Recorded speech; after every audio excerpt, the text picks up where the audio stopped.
So, the more time passes, the more that a no deal Brexit looks more likely. And as we've discussed a lot on this channel, a no deal Brexit is going to be an absolute catastrophe, despite how many Brexiteers think that this is going to be somehow the best thing since sliced bread. Well, unfortunately, there won't be any sliced bread left, by the sounds of it, if a no deal Brexit happens. This comes from the HuffPost, and they went and actually interviewed people who work at food banks. This, as I've said before, is a national embarrassment that we have so many people who are not only out of work but in work as well that have to rely on food banks. So, so how fears of a no-deal Brexit are already impacting some of the UK's poorest communities. Of all the worst case scenario planning assumptions in the government's Yellowhammer report, which detailed the potential consequences of a no-deal Brexit, a single line near the very end of the document stands out. Low income groups will be disproportionately affected by any price rises in food and fuel. So the matter-of-fact statement belies its significance. It's hard to imagine the impact a no-deal Brexit could have on these communities, one long-service trustee of a food bank working across Brexit supporting areas in the East Midlands has told HuffPost UK. Indeed, the uncertainty around the UK crashing out of the EU without any sort of deal has already appeared to create a strain on our services. Our shelves are empty and there's a huge demand for our food banks. And at this point, we are absolutely desperate for donations, said the trustee. A 40-year-old school teacher from Nottingham who asked to remain anonymous due to the nature of her work. I work in schools in some of the most deprived areas of the East Midlands, and teachers are already having conversations about how petrol shortages in a no-deal Brexit could stop them from getting to work. The schools are having to close, she said. We know that the only place some children have a proper meal is at schools. If shortages means the schools can't open, what will they do then? The implications are just enormous. The HuffPost UK spoke to a number of people working in a food poverty charities about how a no-deal Brexit would impact families from the UK's most deprived communities. They stressed that the consequences of a no-deal Brexit would be dire, and that in many ways the impact is already being felt. Gary Lemon, Director of Policy and External Affairs and the Research for the Trussell Trust, the UK's largest network of food banks, said that there is already constant demand for our assistance, and Brexit would simply add to the strain. Oh, there we go. So any form of Brexit risks increasing the cost of food and essentials, and therefore increasing the need for food banks, he said. We're giving Brexit guidance to food banks, but there's a limit to how much we can prepare and mitigate for its consequences. Given the already steady demand for donations, the organisation is not stockpiling food ahead of a potential no-deal exit from the EU. Instead, it is working with local authorities to improve their resilience planning and preparing to redistribute stocks amongst food banks if necessary. Natalie Williams, who also works with the Hastings Food Bank and the Jubilee Plus, a charity that helps churches assist communities affected by poverty, simply reports that a huge demand for assistance already exists. Since the introduction of universal credit in 2016, the demand on Hastings Food Banks has increased by 118%, and each month we see more and more people desperate for help, she said. A disorderly Brexit would likely only exacerbate the situation. The Jubilee Plus has been advising its partners to anticipate an increase in the need should Brexit happen. We are actively encouraging churches across the country to massively step up their operations in order to prepare for a potential rise in demand, Williams said. Whether it's a soup kitchen, a food bank, whatever, we are putting out the message that we can't afford to wait and see if a no-deal Brexit, because if it is, by the time we know, it will be already too late. Still, she said, even these efforts may fall short to meet the demand. Rising prices are going to hit the poorest in our society hardest, she said, and preparations so far just aren't sufficient to meet the level of need we could potentially see. Part of the worry is that a no-deal Brexit will cause donations to dry up as families who might otherwise be able to afford help those in need start to being more conservative with their spending, Williams said. That is, so far the Hastings community has been amazing in their response to the increased demand on the food bank, but she's concerned that the support won't last post-Brexit. We are having people ordering full shops to the food bank, whole trolleys of food, she told the HuffPost. But if we start seeing shortages or significant price increases, that could unfortunately all change. In the East Midlands, the trustee for the food bank said that she was already seeing this dynamic take shape. We used to hire a van each week which drove around from supermarket to supermarket collecting donations from the in-store baskets, she said. But it got to a point where there was so little in them that it wasn't worth doing anymore. Families in these low-income groups are living right on the edge here, she added. There's a real feeling of being very little money, and as a result, people seem to be holding on to every penny they can. There is already a feeling up here that these are tough times, she said. Despite the part of Yellowhammer with the report stating that certain types of fresh food supply will decrease, the government has repeatedly said it is prepared for potential delays at the border in case of a no-deal Brexit.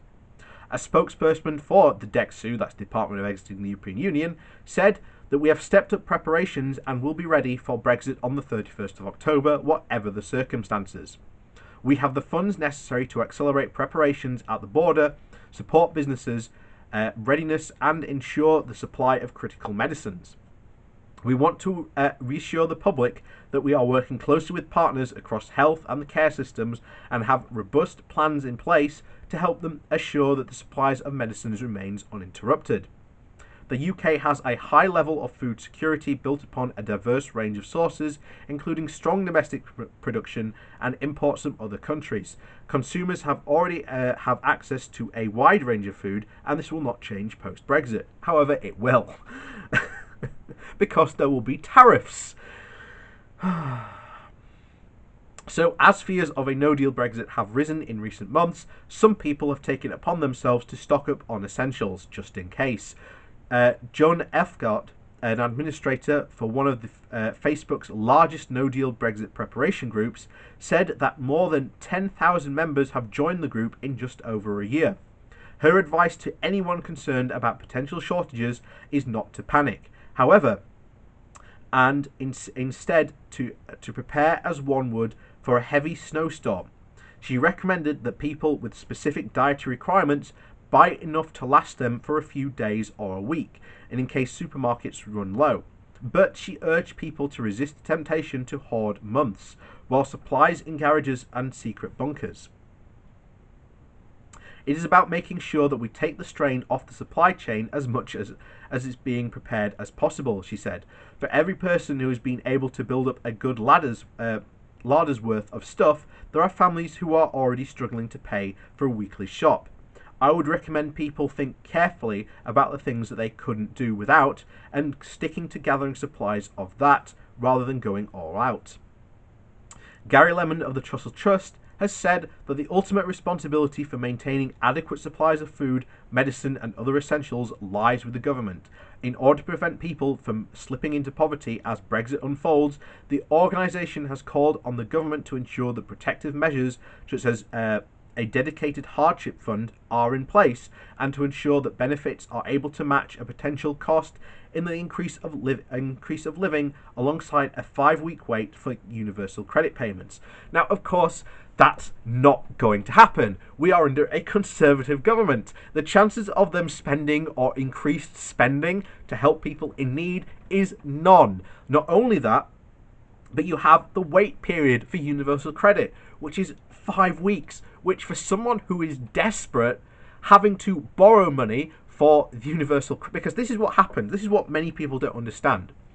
If you go for universal credit and there's a 5-week waiting period, if you need money and you are absolutely desperate, there is a way you can get money, but it acts as a loan, shall we say, on your universal credit that is coming to you. So let's say you need all that money now. Let's say you get the full, £300. That's it, a month that they have to live on. And let's say you have to have that whole £300 because you've got bills, food, you might have a child to, feed as well. There are lots of potential bills. So as soon as you've done that, the next time you have to get a universal credit, you're not getting anything because of the loan situation that is there. That is absolutely insane for when someone is in so much need that they are forced to loan from their own social service that the government has put in place for people who are out of work, so that they can get even into more debt, not with a debtor, but with universal credit. And this will cause another problem because the people will turn to private money lenders. This will cause huge problems in this country, and people just aren't prepared or come to the realization of what is really going to happen in this country should a no-deal Brexit actually happen. It will be hardship times 100. And here's the thing, it is the Brexiteers that are pushing for this, saying that, it's all going to be fine and well. No, it's not. The second, if this stuff does happen, and it's more than likely it will happen under no-deal Brexit, the Brexiteers are going to be the ones to have to explain to people why it was good, what's going on. And as I've said before, if this happens, we're going to go back in the European Union sooner rather than later. But anyway, it continues. The responsibility to prevent more people being pulled into poverty lies with our government, Lemon said. We cannot and should not rely on support driven by volunteers and food donations to pick up the pieces, particularly in the event of a no deal. When the HuffPost asked the Department for Work and Pensions how it would be supporting families on low-income communities in the instance of a no-deal Brexit, the spokesperson said the government was, quote, committed to helping vulnerable people. Given how they have, quote, helped vulnerable people in the past, 10 years, I wouldn't be expecting a lot, to be honest. They said that we're helping parents to move into work to get families the best opportunity to move out of poverty. And it's working. Employment is at a record high, and children are growing up in working households that are 5 times less likely to be in relative poverty. Let's go back over the statistics, because if you really look at those statistics, the vast majority of these people who the government say are in work are in what we call temporary work. This basically means that they're working 2 hours a week. They're still having to rely on universal credit.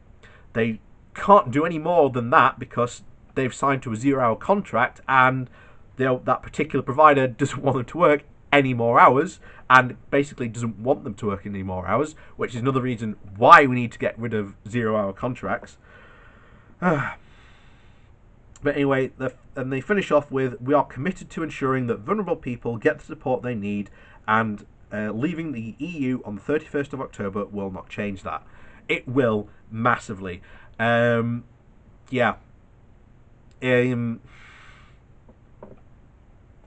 yet these are the people who voted overwhelmingly for Brexit.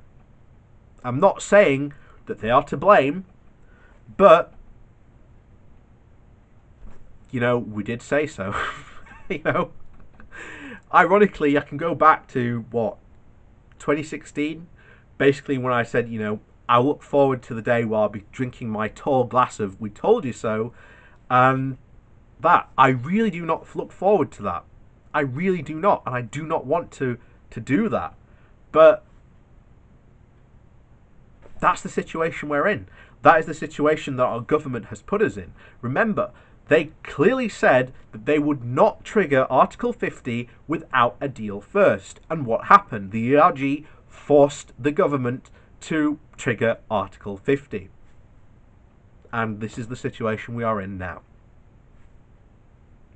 But of course, it has a lot to do with them, as we've said, uncovering more and more about how a no deal Brexit and Brexit itself will affect the country because, people might change their minds. And here we are now.